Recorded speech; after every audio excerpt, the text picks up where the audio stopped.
चलिए, तो पिछली क्लास में हम लोगों ने लैटिट्यूड के बारे में पढ़ लिया था, यानी कि हम कह सकते हैं अक्षांश रेखाओं के बारे में कल की क्लास में हमने पढ़ा था। ठीक है, और आज हम पढ़ने वाले हैं देशांतर रेखा के बारे में, देशांतर रेखा के बारे में। ठीक, चलिए, यहाँ पर एक बहुत साफ अक्षर में लिखा गया है कि किसी स्थान की स्थिति निर्धारित करने के लिए अक्षांश पर्याप्त नहीं है। यानी कि सिर्फ अक्षांश रेखाओं के बेसिस पे हम किसी जगह की एकदम अच्छे से हम नहीं सटीक जानकारी नहीं ले सकते हैं। स्थान का सटीक पता लगाने के लिए हमें यह जानना होगा कि दी गई रेखा के संदर्भ के लिए ये स्थान कितना पूर्व या पश्चिम है। ठीक है, जैसे मान लीजिए मैं आपको कल कुछ बता रही थी कि ब्राज़ील के विषय में। ठीक है, तो उसको अगर चलिए छोड़िए, मानते हैं यहाँ पर हम एक चीज़ ले लेते हैं कि इंडिया जो है, ये वाला मैं कंडीशन ले लेती हूँ कि ये 23.5 अंश है। ठीक है, मैंने सिर्फ क्या बोला, 23.5 अंश है। ठीक, और हमारा जो नीचे का भाग है यहाँ भी 23.5 अंश हमें देखने को मिलता है, ये वाली लाइन। अब अगर मैं बोलूँ 23.5 अंश, तो आपको पहले तो यही नहीं क्लियर होगा कि 23.5 अंश साउथ या 23.5 अंश नॉर्थ। ठीक है, दोनों कंडीशन हमें पता होनी चाहिए। तो हम चलो नॉर्थ एंड साउथ लिख भी देते हैं। नॉर्थ एंड साउथ अगर लिख भी देते हैं तो सिर्फ अक्षांश रेखाएं पर्याप्त नहीं होती हैं कि वो हमें बता पाए सही स्थिति। क्यों? अगर मैं बोल दूँ ये चीज़ कि यहाँ देखिए, ये नीचे आप देख रहे हैं, ये दक्षिण अमेरिका है। ठीक है, ये दक्षिण अमेरिका है। अगर मैं ये बोल दूँ कि ब्राज़ील, दक्षिण अमेरिका का जो ब्राज़ील है वहाँ का कोई एक देश है, वो मैं बोल दूँ 23.5 अंश दक्षिण पर है। ठीक है, और मैं आपको बोलूँ कि इंडिया जो है उसका कोई एक शहर, आप मान लीजिए मध्य प्रदेश मान लीजिए, मैं बोल दूँ कि 23.5 अंश उत्तर में है। ठीक है, तो भी इसकी सटीक स्थिति आप नहीं जान पाएंगे। आपको इस पूरी लाइन पे देखना पड़ेगा कि वो 23.5 अंश कहाँ है।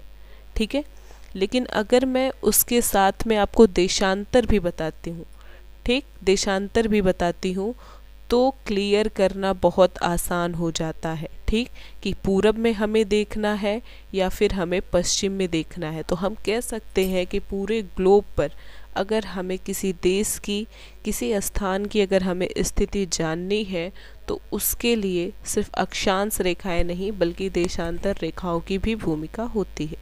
चलिए नेक्स्ट स्लाइड पे आते हैं। लेकिन ये जो लॉन्गिट्यूड है ये होता क्या है, इसे हम जानते हैं। देखिए लिखा गया है, उत्तरी ध्रुव से दक्षिणी ध्रुव तक जाने वाली काल्पनिक रेखाएं समान अक्षांश में विभाजित देशांतर की मेरिडियन कहलाती हैं। देखिए इतना कुछ समझने की ज़रूरत नहीं है, बस सिंपल सा एक चीज़ आप समझो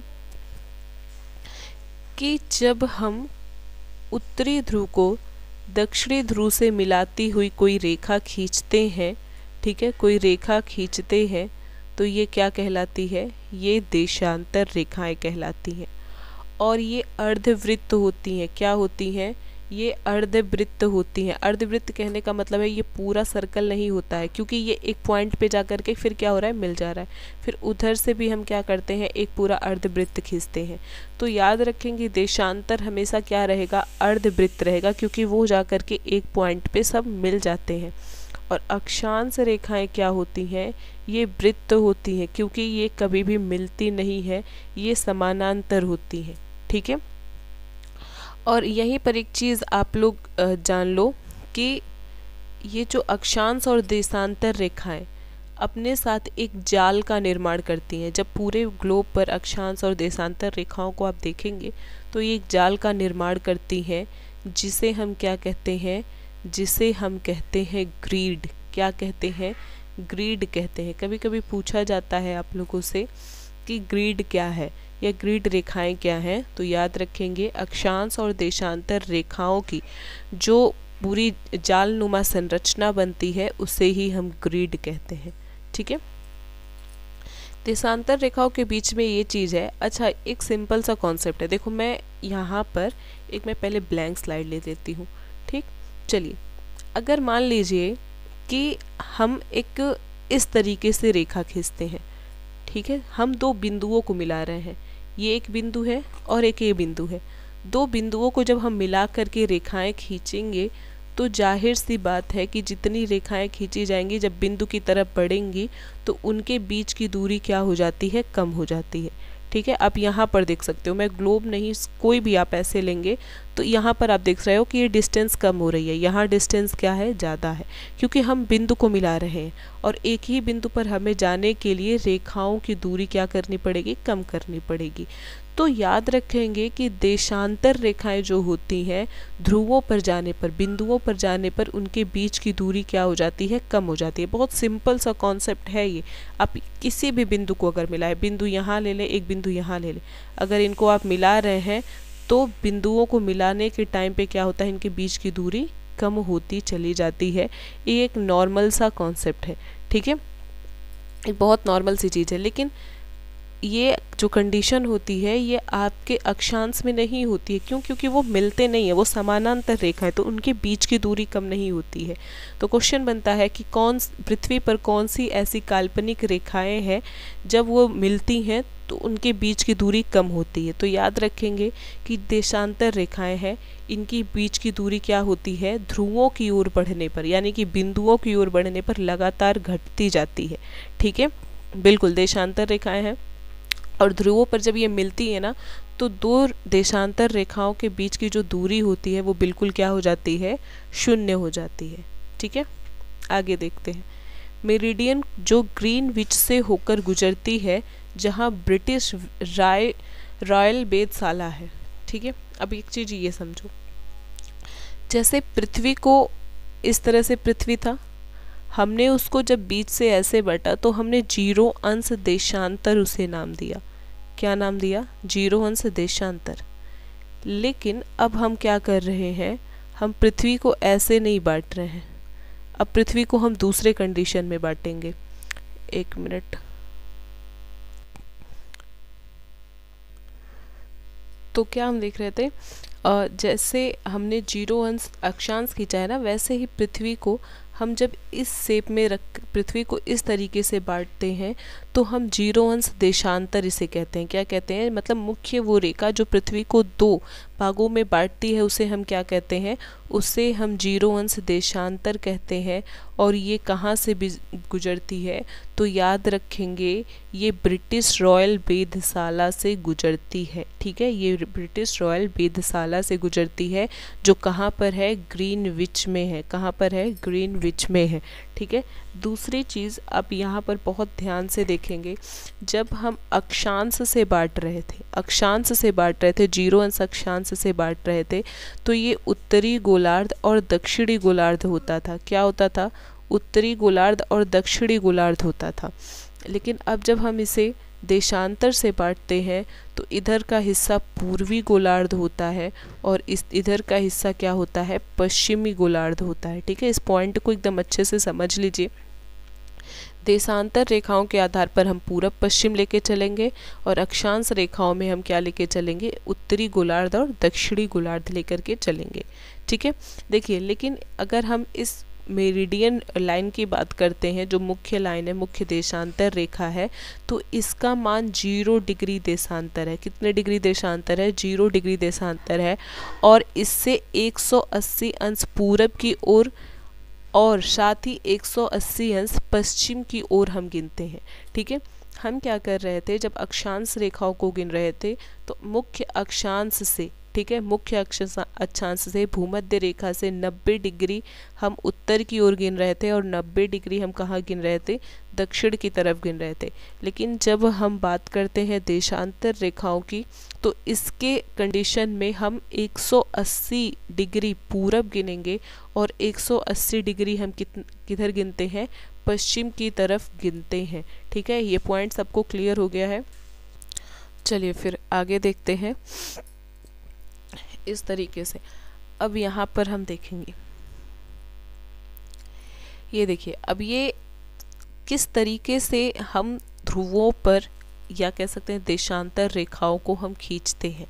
ठीक है, देखिए ये उत्तरी ध्रुव है, ये आपका क्या दिखा रहा है, उत्तरी ध्रुव को दिखा रहा है। और यहाँ से उत्तरी ध्रुव को मिलाते हुए देखिए, आप यहाँ पे इस चीज़ को नोटिस करिएगा, ये इसे हम इस तरीके से बांटते हैं और फिर यहाँ से हम क्या बनाते हैं, डिग्री बनाते हैं।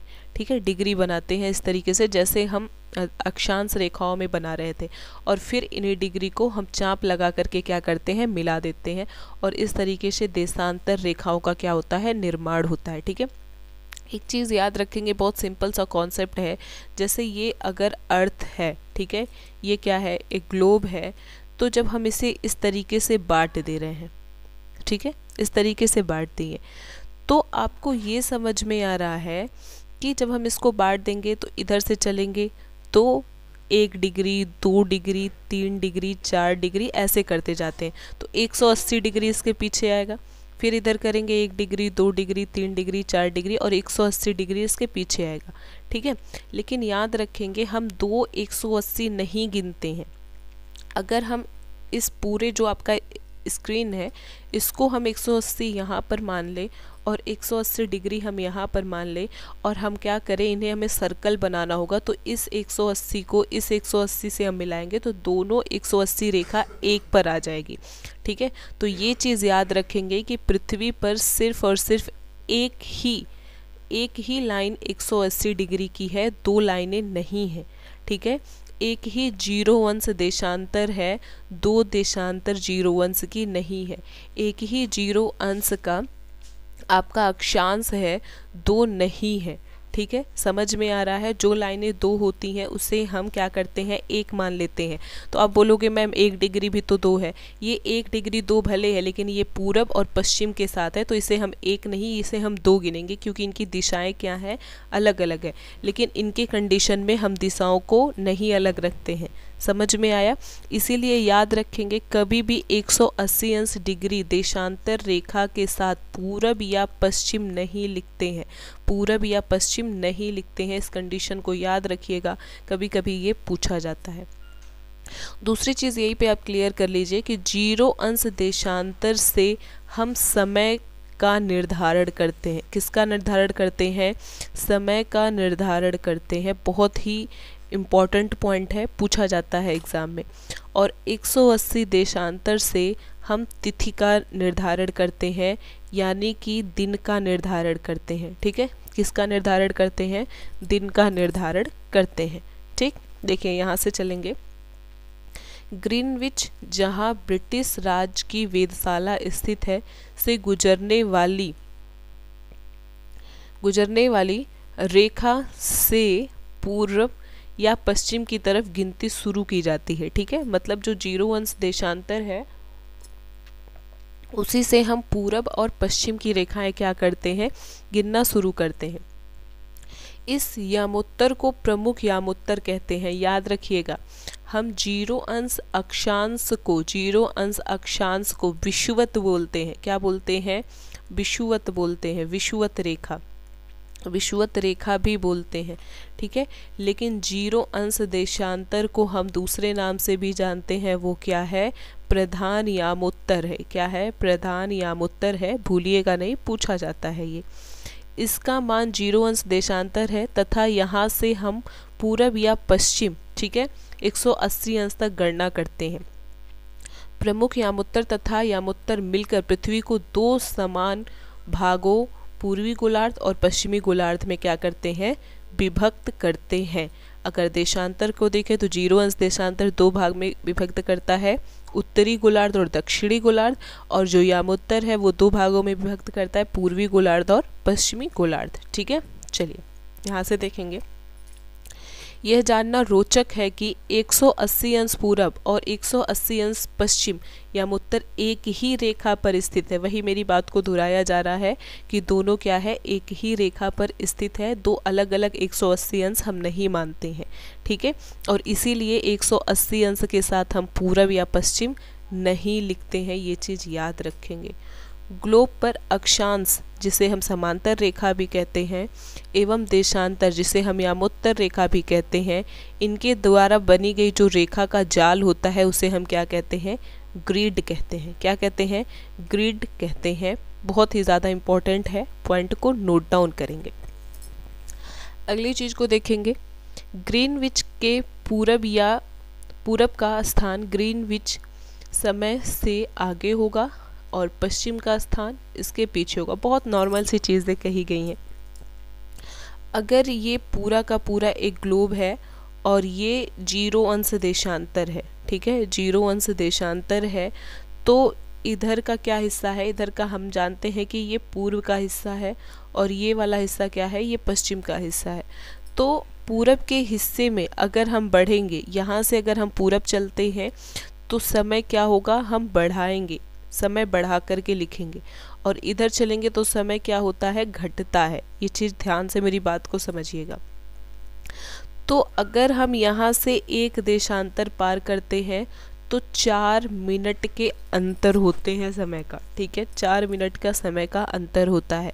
हर एक देशांतर पर गुजरने पे कितने मिनट का अंतर होता है? 4 मिनट का अंतर होता है, ठीक है। और भारत का जो देशांतर मानक समय रेखा है वो कितने अंश है? 82.5 अंश है। कितने अंश है? 82.5 अंश है। तो आप एक नॉर्मल सी चीज़ है, अगर हम इसको 83 ले लेते हैं और 4 से अगर हम गुणा कर देते हैं तो 4 तियाँ 12, 2 1 आया, 8 चौक 32 और एक कितना आ जाएगा? 33 आ जाएगा, ठीक है। और अगर हम इसे 60 से डिवाइड करते हैं, क्योंकि हमें घंटे में बदलना है ना, तो 6 25 30, यानी कि ये लगभग 5.5 घंटे का क्या होता है? अंतर होता है, ठीक है। 5.5 घंटे का क्या होता है? अंतर होता है। इस चीज़ को ध्यान देंगे। अब यहीं पर एक चीज़ आप लोग के मन में कन्फ्यूजन पैदा करेगी, वो क्या है मैं बताती हूँ, रुक जाइए। देखिए, यहाँ पर मान लीजिए यहाँ पर यूरोप है, ठीक है, और यहाँ से क्या जो 0 अंश देशांतर है ये गुजरा है। यहाँ भारत है, ये भारत का रेखा है, और यहाँ से 82.5 अंश पूरब गुजरा है। क्या गुजरा है? पूरब गुजरा है।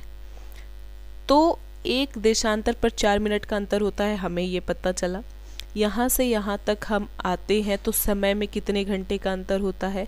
5.5 घंटे का अंतर होता है, ठीक है, 5.5 घंटे का अंतर होता है। तो मैम जी क्या ऐसा हो सकता है कि अगर यहाँ पर मतलब भारत में अगर 10 बज रहे हैं सुबह के 10 बज रहे हैं, तो यहाँ पे कितने बजेंगे? 5.5 घंटा पीछे कर दो आप इसे, यहाँ पर सुबह के 4:30 बजेंगे। कितने बजेंगे? सुबह के 4:30 बजेंगे, ठीक है। तो मैम आपने तो बताया था भारत के कंडीशन में कि अगर यहाँ 10 बज रहा है तो यहाँ भी 10 बजेगा। जैसे जब हम अंतर कर रहे थे कि 2 घंटे का अंतर होता है पूरा भारत में को मिला ले तो इस चीज़ को, मेरी बात को ध्यान से सुनिएगा। हम जब किसी देश के कंडीशन में देखते हैं, जैसे ये अगर भारत है, ठीक है, ये भारत है, तो भारत के पास एक मध्याह्न रेखा है, एक मानक समय रेखा है। भारत अपने समय को बराबर करने के लिए, या कोई भी देश अपने समय को बराबर करने के लिए एक देशांतर को मानता है, ठीक है। 2 घंटे का अंतर भले यहाँ पर होता है, लेकिन उनके स्थानीय समय में 2 घंटे का अंतर होगा। स्थानीय समय में 2 घंटे का अंतर होगा, लेकिन घड़ी से नहीं होता है, ठीक है, घड़ी से नहीं होता है। ये भारत के कंडीशन में है, ठीक। लेकिन यूरोप से हमारी घड़ी, अब यूरोप से हमें टाइम मिलाने की कोई ज़रूरत नहीं है, तो यूरोप अपना 5.5 घंटा घड़ी पीछे ही रखता है। समझ में आया? वो अपना 5.5 घंटा घड़ी पीछे ही रखेगा।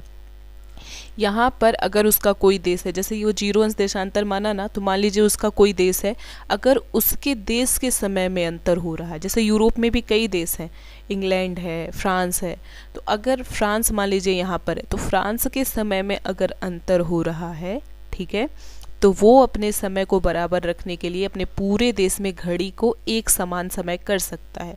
तो उनके स्थानीय समय और घड़ी के समय में अंतर होता है, लेकिन हम कह सकते हैं कि एक देश से दूसरे देश के घड़ी के समय का अंतर वही होता है जो हमारे देशांतर के अंतर से निकलता है। क्या ये पॉइंट आप लोगों के समझ में आया है या फिर नहीं? मेरी बात को एकदम ध्यान से क्लियर कर लीजिए आप लोग।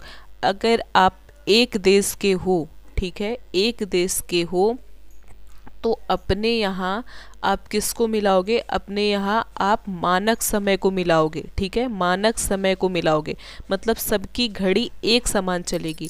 लेकिन दूसरे देश के साथ हम स्थानीय समय को मिलाते हैं, यानी कि सूर्य से और देशांतर से जो समय का अंतर आता है उसे हम मिलाते हैं, ठीक है। समझ गए इस चीज़ को, तो बहुत अच्छी बात है।